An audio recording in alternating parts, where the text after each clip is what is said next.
You don't need a crisis to change your life.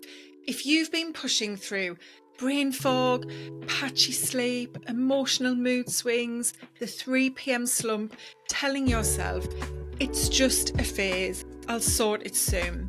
This episode is your nudge, not a lecture, a friendly reset.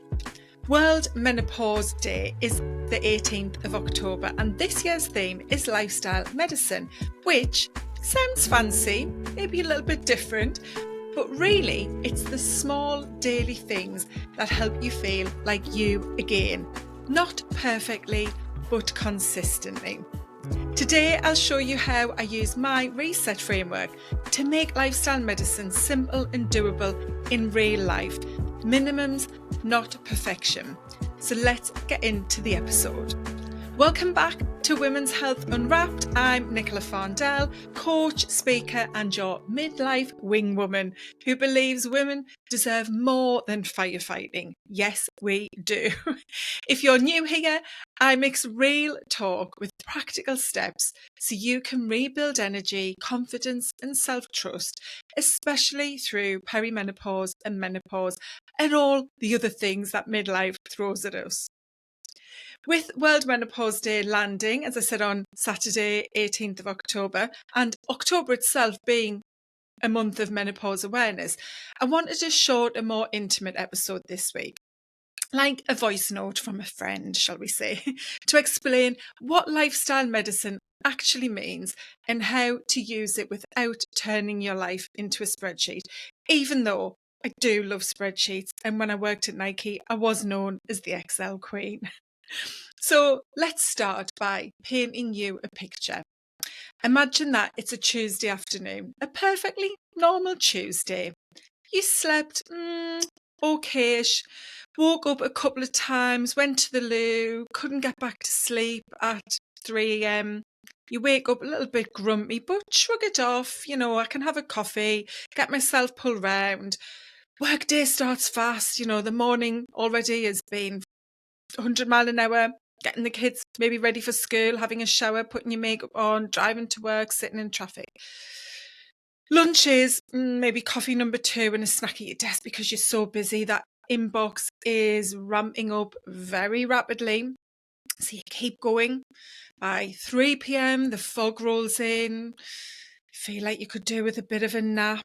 How are you going to get through the next couple of hours at work? So perhaps you grab yourself another cup of coffee, add an extra sugar in maybe, pick up some sweets. If you have one of those charity boxes in your office, maybe if you're at home, you go in the fridge and stare to see what is there and grab something, and then you get back to the screen and it's just like a magic eye picture. It is all over the place, almost hypnotizing you in.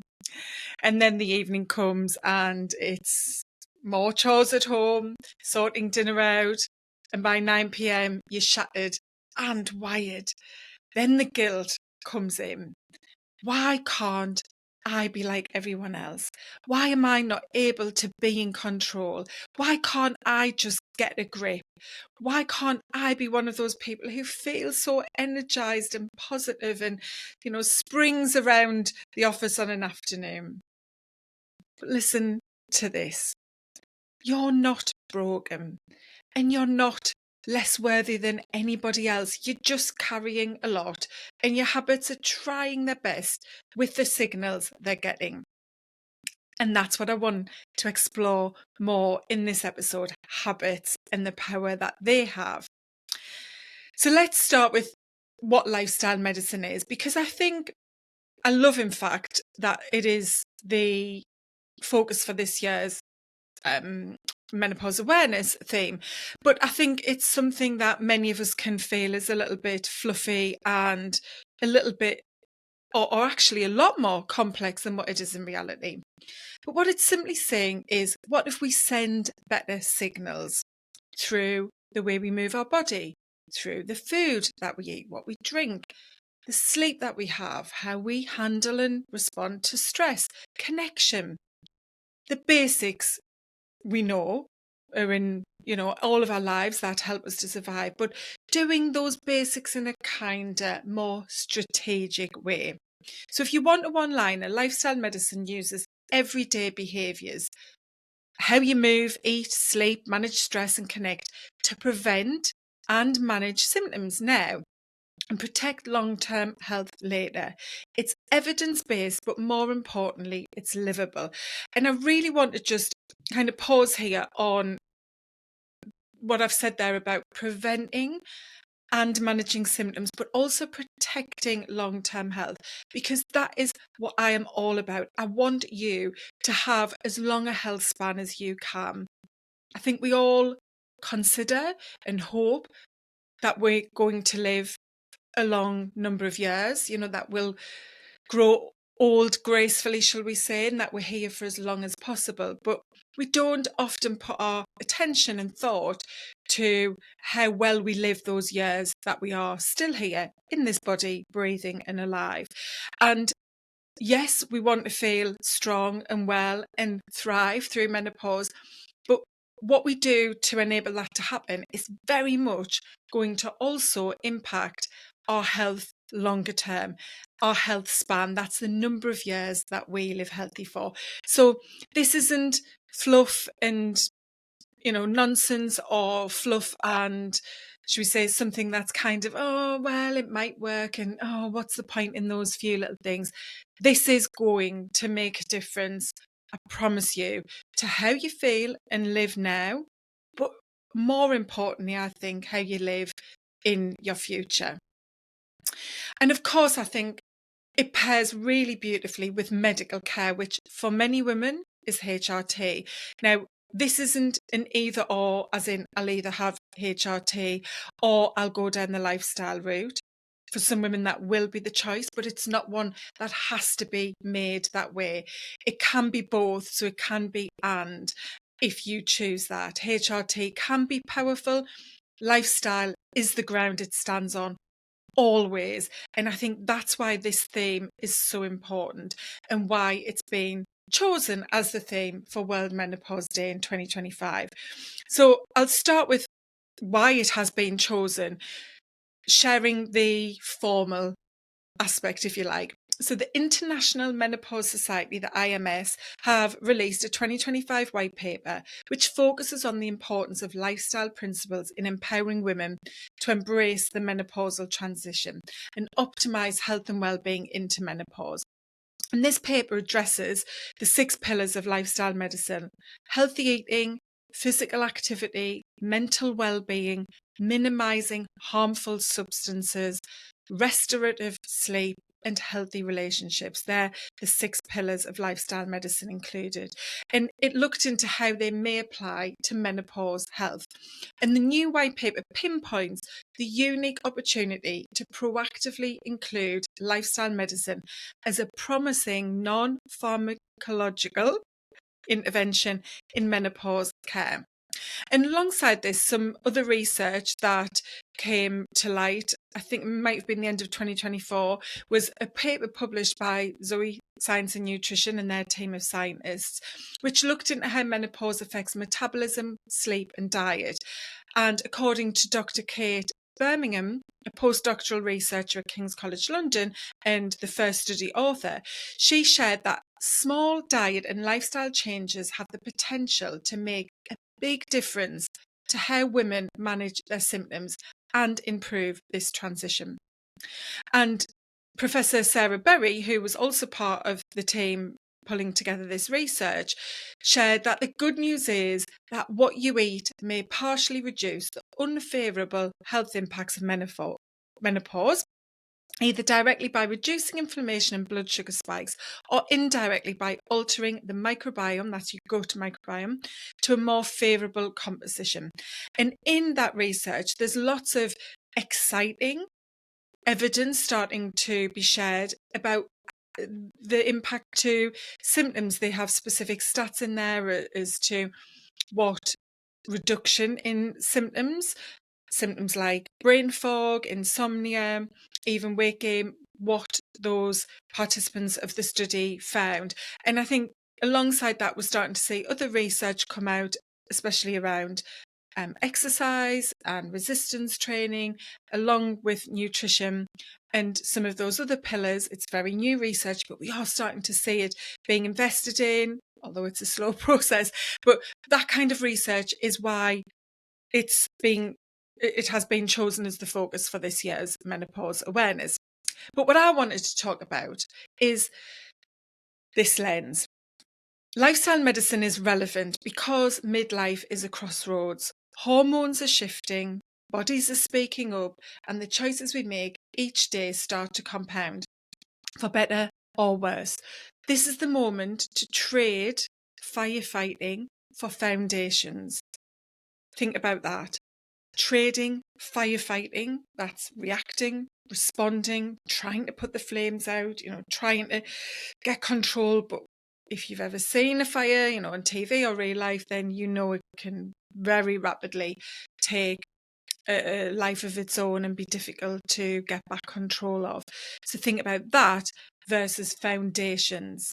And that's what we're going to explore, because that's what I do in my reset framework that I use across my coaching and training. And what I want to do is make this practical for you. So, of course, being a podcast episode, I'm setting this up. I'm kind of teeing off, if you like, giving you a spoonful of information. But you can then take this and think about how to apply this for yourself. So my reset framework is an acronym for reclaiming energy, strength, empowerment and trust, which is really the umbrella that everything in my business is built upon.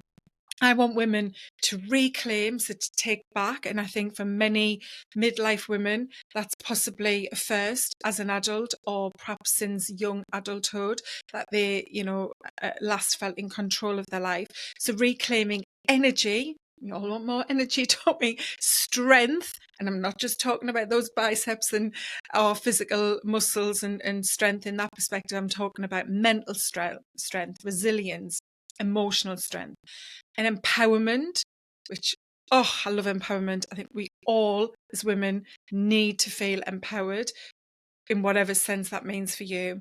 And trust. And that is a huge thing that I work with on clients, especially in my signature one-to-one program. So reclaim energy, strength, empowerment and trust. And this framework is built upon what I call my 5 pillars of wellness. They're the pillars that you need to have in place to have strong mental, physical and emotional health. And this is where habits come in, because what those frameworks are the elements of your health and wellness that if you blend the right habits for you and build the right toolkit, you will have those solid foundations in place. Think of it a bit like building a house on a plot of land that has nothing on it. You have to make sure, to begin with, you dig down and put the right solid foundations in place for that structure you're going to put on top of it, that house, that home you eventually want to live in. You need those foundations to be right so that your house, your home is stable, it's long-standing, it's safe, secure. And these 5 pillars of well-being I'm going to take you through and walk you through right now are exactly the same. Without them, your body, your mind, your life wouldn't be a strong, stable, thriving, resilient, full, happy one. So think about it in that context. So what I'd love to do is walk you through each of these now and share with you something that I call a minimum. This is a small habit you can build into your toolkit as a habit to begin building these solid foundations of health. So the first one is mindset. And think about this as in reclaiming your identity through your mindset. This is the quiet but so powerful and important one. Fundamental. It's at the core of all of your habits, and the one we probably think of least when we think about our health and well-being. If the soundtrack right now in your head is, I should be able to do what I used to do, or I should look how I used to look, why is my body changed like this? If it's that, she's able to navigate this so much easier than what I am, why am I so weak? If it's, pulling at yourself, pushing at yourself, repeating that narrative, then let's upgrade the soundtrack to something more compassionate, supportive, encouraging. Like, I take small, steady actions that suit this season of life I'm in. So the minimum here is thinking about what I call this tiny win before the day takes over. That first thing on a morning habit that you do so that you set yourself up to go about your day in exactly the way that you want to, because your morning is super important. How you begin your day sets up your day, and not just what happens in the day, but how you think and feel and the energy you have. So an idea here might be 5 mindful breaths, even before you open your eyes. Stay in bed, take those breaths. Maybe it's a 2-minute stretch. Get out of bed, just do some stretching, even just some slight movement. Perhaps it's a glass of water or a nice hot drink. Maybe it's replacing that coffee first thing with a hot water with some lemon in, which is one of my favourites. So something really simple, but this works because you then start your day with a vote for you. A vote for the person you want to be, how you want to feel. This woman who looks after her energy, who is compassionate to herself, especially in this big changing season of life. And it's doing it now. It's saying, I'm looking after myself now. I'm not putting this off. And if your mornings are really chaotic, especially if you have young children, this isn't a big time consuming thing. None of what I'm going to share is or needs to be, especially when you're starting out. This could even happen later in the morning as a starting point. Remember, everything I'm sharing is about starting. So that's the first one. The second one, when we think about our energy, I want to dive into the pillar of nutrition here. Now, our energy does not just come from what we eat and drink. It comes from everything, including our thoughts and what I've just shared there around your mindset. But I want to dive into this pillar of nutrition and think about food as being fuel. It's information for your body. And during perimenopause and menopause, your body really appreciates steady blood sugar and protein, and of course those healthy fats and lots of great fiber. And I know that nutrition in fact, let's rewind, that is so confusing in the online space right now. There is so much conflicting information out there when it comes to what to eat, especially around protein. So as a minimum, again, remember, let's start small. How can you add something that is more of the type of fuel you want into your daily diet? And I talk about diet, not in something that you're on temporarily with a end goal of losing weight. We all have a diet to survive. So your diet is just the name for the collection of what you eat. So what can you add? Is that an extra piece of fruit or veg? Is it more fiber? Is it more diversity in your fiber? Is there a nut or a seed that you've never used that you can start to throw on top of your breakfast yogurt and berries, or your omelette, or your avocado on toast, or on top of your stir fry, or your pasta dish, whatever it might be? That's one idea there. It could be adding a little bit of extra healthy fats. Think about that anchor on a morning as well, thinking about what I've just shared with mindset of how important the morning is. Also, what you fuel yourself with from a nutritional point of view is important. So think about protein at breakfast or the first meal. Again, this breakfast doesn't have to be a 7 a.m., 8 a.m. thing. This could be a 10 a.m. and 11 a.m., whatever time you choose to eat. And obviously that's a whole other rabbit hole that we could go into when it comes to timing of eating and fasting and all of that. But just thinking about how you can upgrade what you eat by adding something, maybe swapping something out. If you're a big snacker, could your add be something healthier as a snack option, like some nuts and yogurt, or maybe a bit of cheese and some oat crackers, or a boiled egg, something like that, instead of perhaps the afternoon protein bar, which is very topical, should we just say right now, with the whole Joe Wicks killer bar campaign. So remember, this is small. This is not overhauling your whole kitchen. Just picking one little thing to begin with and not being put off by this maybe feeling so small and boring, because actually boring becomes brilliant when you do it consistently. The third pillar is strength. And I want to talk about this in movement. So the pillar is movement. And I want to talk about this in terms of strength. We're training for the life we want. bones that don't whisper or creak and groan when we walk upstairs, muscles that carry shopping and luggage and those dreams that we all have for what we want to do when we age, a brain that feels switched on. Movement is not about burning calories. If you have been that person, hands up, yep, that was me too. You need to shift this mindset in midlife. You need to focus on strength of body and mind. Now, your minimum tip here is a little bit of a longer one, but it doesn't have to be long. I just want you to think about how you move your body in your day and how you can build in more of these snackable movement moments. How can you get up more often from your desk?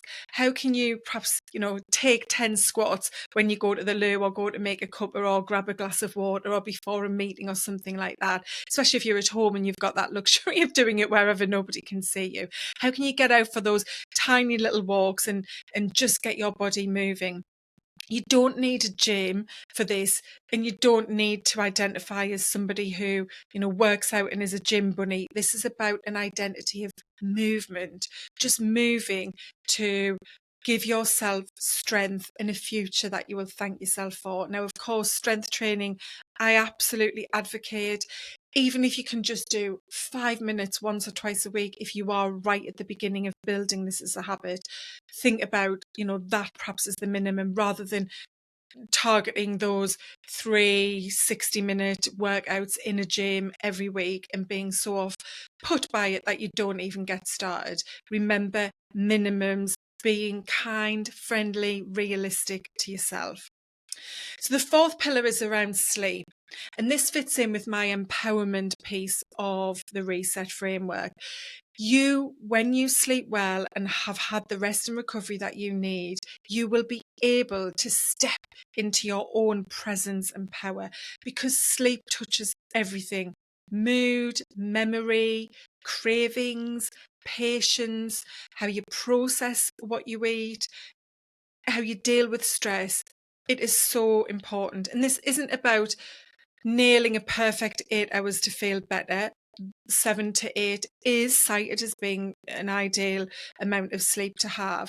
But just start with kind of think of it as a runway that you're building up to getting as close to that ideal as you can. Because I know many women, me included, do struggle with sleep for lots of different reasons.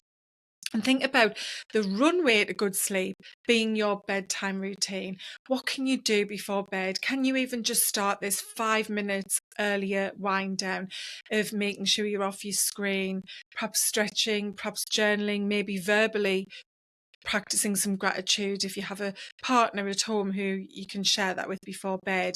Maybe it's taking some breaths. It could be on the more practical side of the bedroom and sleep space of getting the temperature right, looking at your pillows.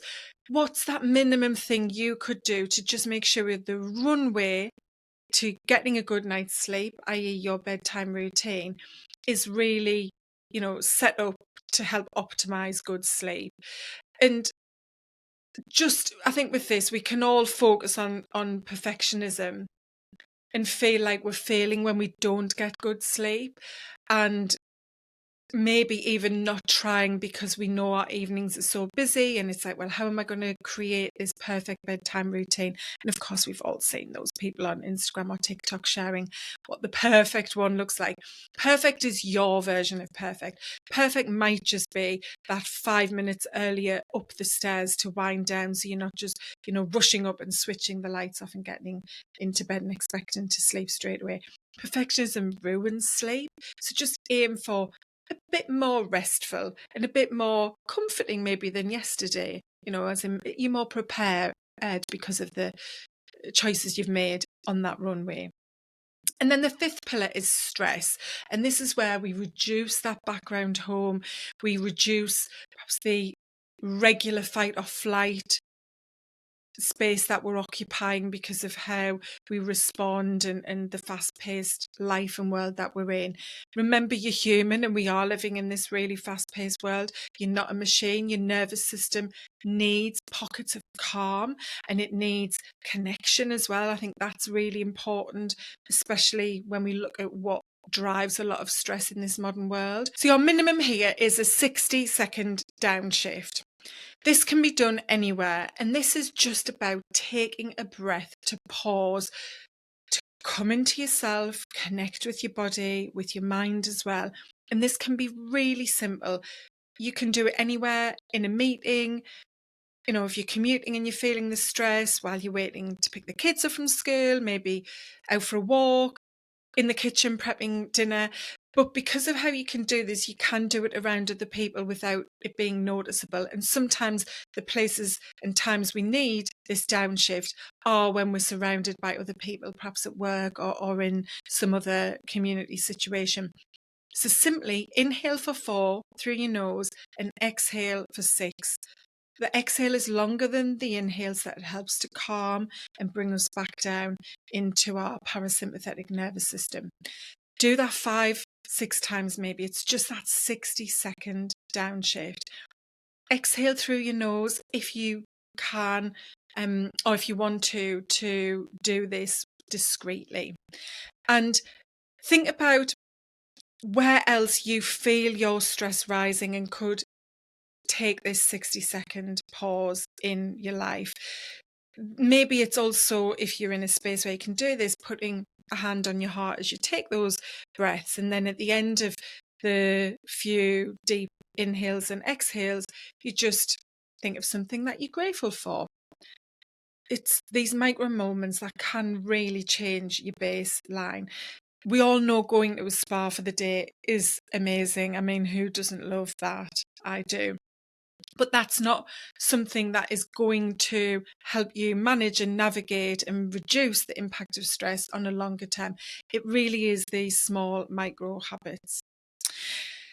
So I hope that this is helping you to think about what minimums you could bring into your life, those tiny actions, and acknowledge that 10 minutes is better than, forcing yourself to do an hour but not following through on it and feeling then like you failed, and getting stuck in that space. If I don't have time, I just need more time to be able to do this, because we can bring some of these minimums and build these new habits into our lives by just taking these really small steps that, when we add them all up together, all of those choices, all of those behaviours, all of those actions do make such an impact. Now, if you're thinking, well, is it not just about HRT, Nicola? Is that not the answer? Because again, we know that is being spoken about everywhere. And actually, I am a big advocate of us being informed properly around HRT and understanding whether or not it's right for you as an individual. Where it's appropriate, of course, I am a fan. I personally do take HRT.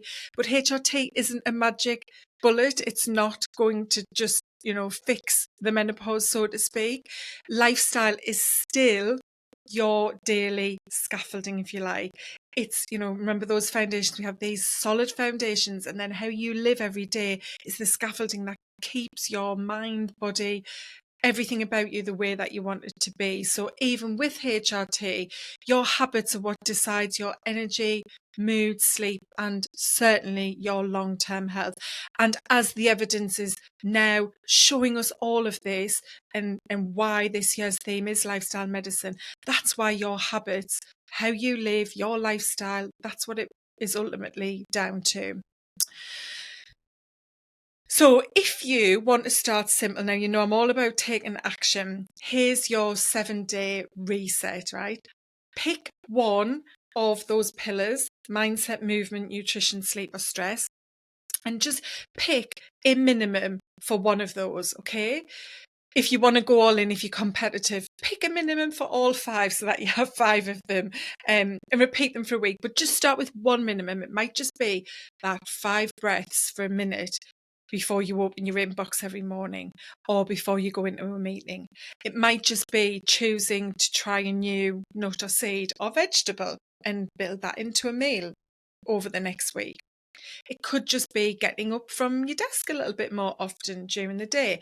Maybe even setting a reminder every 2 hours to have a 2-minute get up and move snack habit built in. So there's lots of small things that you can do to help begin building a lifestyle that is going to give you the life you want in menopause and beyond. So take my advice, start small, and really know that little and often does win. It's what will make the big difference. Okay. So to finally wrap up, if this landed, here's 2 simple next steps that you can take on top of your reset challenge for the next week. The first is my midlife reset quiz. It's going to show you which pillar needs love and attention first and give you a personalized starting plan. It is 100% free. It only takes a couple or a few minutes, depending how much thought you need to give the questions. There's just 15 questions, and the link is in the show notes for you to go there and take that now. And then the second next step is that I want you to share this episode with a woman in your life who you know will benefit from listening or watching, even if that's just a conversation with them about something that's giving you a bit of an aha as you've listened to it today.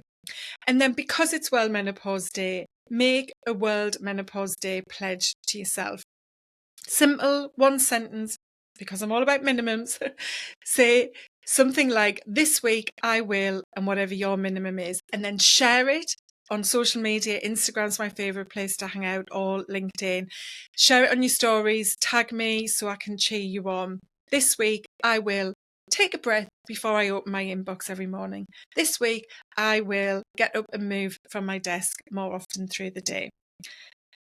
You don't need a bigger to-do list. You need a smaller set of minimums. World Menopause Day is a reminder not to fear this season, but to meet it with wiser, more intentional habits and a kinder voice. Lifestyle medicine isn't fancy, it's just the everyday choices that compound into a life that feels like yours again. If today helped, follow the show, share it with a friend, rate the show. I would love you to rate it, thank you. And of course, leave a quick review, because it really does help more women find this conversation. All of the links to take the quiz, to find out more about me, what I do, come and check me out on socials, are in the show notes. Take care, thank you for joining, and I'll see you next week.